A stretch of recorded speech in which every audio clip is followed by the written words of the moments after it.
नमस्कार। तो अब मैं फतेहाबाद जिले में आया हूँ। माहौल क्या है हरियाणा की जानने के लिए प्रधानमंत्री नरेंद्र मोदी ने कांग्रेस पार्टी को जमकर अपनी कुरुक्षेत्र की रैली में देखा ही आपने, जमकर निशाना साधा। कांग्रेस पार्टी को झूठ का पुलिंदा और तमाम ऐसे वायदे जिसे पूरा नहीं किया जा सकता चुनाव जीतने के लिए, उन्होंने तमाम तरह के आरोप लगाए। बदले में कांग्रेस ने भी उन पर पलटवार किया। अब बात यह है कि फतेहाबाद सीट पर यहाँ पर 3 सीटें हैं। पिछली बार भारतीय जनता पार्टी को 2 और जेजेपी को 1 सीट मिली थी। इस बार चुनाव में क्या होगा? फतेहाबाद सीट इसलिए इम्पोर्टेंट है कि यहाँ पर डूडाराम भारतीय जनता पार्टी के उम्मीदवार हैं जो भजन लाल परिवार से रिश्ता रखते हैं, और दूसरी तरफ कांग्रेस पार्टी ने बलवान दौलतपुरिया को अपना उम्मीदवार बनाया है। सुनैना चौटाला जो ओम प्रकाश चौटाला के परिवार से है, उन्हें इनेलो ने अपना उम्मीदवार बनाया, और सुभाष गोरछिया उनको जेजेपी ने उम्मीदवार बनाया है। तो मैं आया हूँ इन 3 सीटों पर इस बार क्या होगा जानने के लिए। कुछ लोग यहाँ पर बैठे थे। शाम का वक्त है। हरियाणा में शाम को आपको हुक्के पर या हर गांव में एक चौपाल पर लोग बैठे मिल जाते हैं। तो एक बात ये बताइए, एक आदमी ने पीला गमछा, एक ने हरा गमछा, ये पार्टी के लिहाज से कुछ है? पार्टी से नहीं, ये संगठन के हिसाब से जी। ये किसका है? किसानों का संगठन है। पगड़ी संभाल जट्टा। हाँ?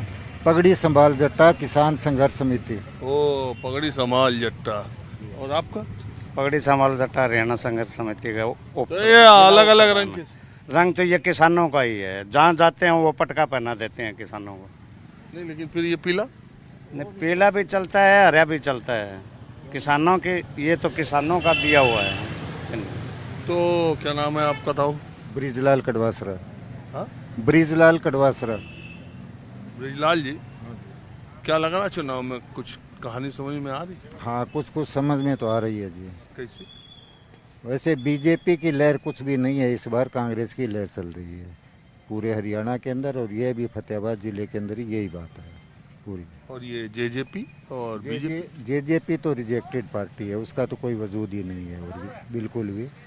और जो कांग्रेस और बीजेपी की ही मतलब टक्कर है, जिसके अंदर कांग्रेस बहुत ज़्यादा भारी पड़ रही है। और इनेलो? इन लोगों का यहाँ नहीं है, सिरसा में हो सकता है उनका प्रभाव, यहाँ पर उतना प्रभाव। और आम आदमी पार्टी? आम आदमी पार्टी का इस बार तो कोई प्रभाव नहीं है, इस बार प्रभाव नहीं है। आप किस पार्टी में? हम पार्टी का कोई इसी का पट्टा नहीं पहन रखा है।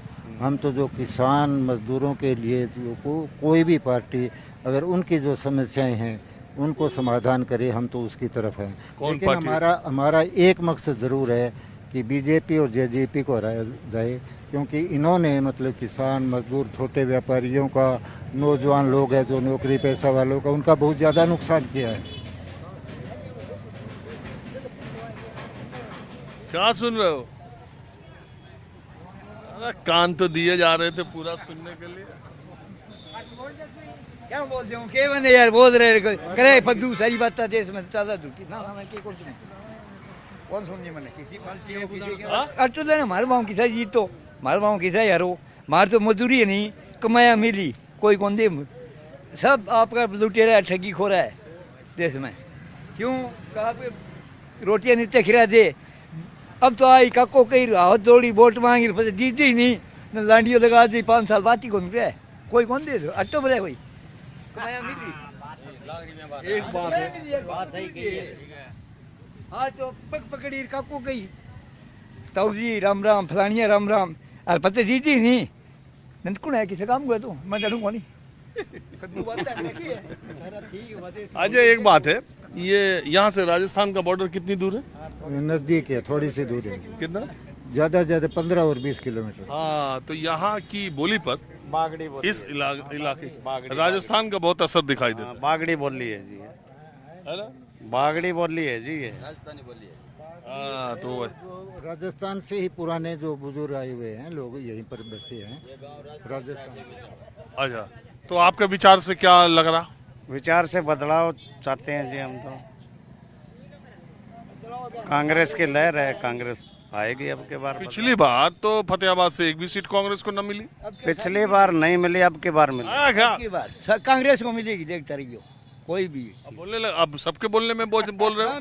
मैं तो कांग्रेस का नहीं हूँ, कांग्रेस ने जीता हूँ, दे हूँ वोट।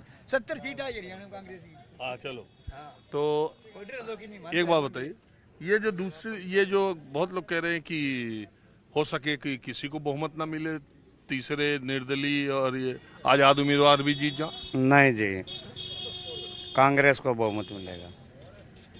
किस वजह से? कांग्रेस के प्रधानमंत्री क्या क्या बोले। देखो जी, 10 साल के अंदर जनता जो है वो त्राईमान हो रही है, जनता बहुत दुखी है, इसलिए जनता बदलाव चाहती है। कांग्रेस की लहर है और कांग्रेस बहुमत से सरकार बनाएगी। अच्छा ठीक। प्रधानमंत्री ने जो आप बोलते हो कि कुरुक्षेत्र में ये बोला वो बोला और वो दूसरों को झूठा बोलता, उससे झूठा तो कोई हो ही नहीं सकता। वो तो सब लोग, पहले लोग भ्रम में थे, लेकिन उसके बाद में तो उसके सारे जुमले ही नजर आ गए। वो महा झूठा। दुनिया का अगर पुरस्कार मिले कोई नोबल, तो झूठे का पुरस्कार इस आदमी को मिलना चाहिए। अब सब बोलते रहते। हाँ जी, एक बात है, बिना कोई बात नहीं। क्या नाम है आपका? सुभाष। क्या करो? खेती बाड़ी। किस चीज की? ये नरमा। अरे भाई, यहाँ से आप लोग हट जाते तो मैं बात थोड़ा कर लेता। इतना ये कपास की खेती होती है जी। कैसा चल रहा है कपास का मामला? ठीक है, कुल मिला के। आपके हिसाब से क्या माहौल है? हमारे तो यहाँ कांग्रेस जीत रही है जी। अरे यार, मैं तो सुना कि ये किसी कैंडिडेट का गांव भी है। हाँ, ये सुभाष गोरछिया कैंडिडेट है यहाँ जेजेपी का। उसके वोट आएंगे जी, काफ़ी वोट आएंगे, लेकिन जीतेगी कांग्रेस। और ये डूडाराम तो बहुत तगड़े नेता, पहले दूसरी पार्टी से लड़े थे। हाँ, फिर बीजेपी ने उनको टिकट। बलवान भी कमजोर नहीं है, बलवान दौलतप्रिया भी कमजोर नहीं है। पता है, लड़ाई आमने सामने की है कि ये तीसरी पार्टियों को भी वोट मिले। इनकी दो में टक्कर रहेगी जी, बलवान की और इस डोडाराम की। हाँ जी, नेताजी कुछ बोलना है? पूछो तो बता दें, बोलो जी। अरे यही पूछ रहे हैं, और क्या पूछ रहे हैं? हम क्या यहाँ फसलवाड़ी कौन पूछो तो कोई मोदी के बीज के अच्छो ने कारण जमींदार 10 साल हो गया मर गया। अण कटर है नहीं, इन ठाको नहीं क्या जम में फसल है, अण बीज को नहीं अण दियो। मारे किसान ने क्या चीज चाहिए? किसान ने चाहिए बीज, खाद और दवाई, बाकी आपको कुछ ना दो। अब बताओ तो 5 किलो कणक दे, 5 किलो तो मैं रोज मंगतन गाला। एक भैंस खाओ है टेमो टेम 5 किलो, तो मार्केट चाहे 5 किलो कणक ले लियो, बना माने बीज डंगो दे दो। ये कारण आज सरकार अभी हरियाणा तो जा रही है, आगे देखा अगली।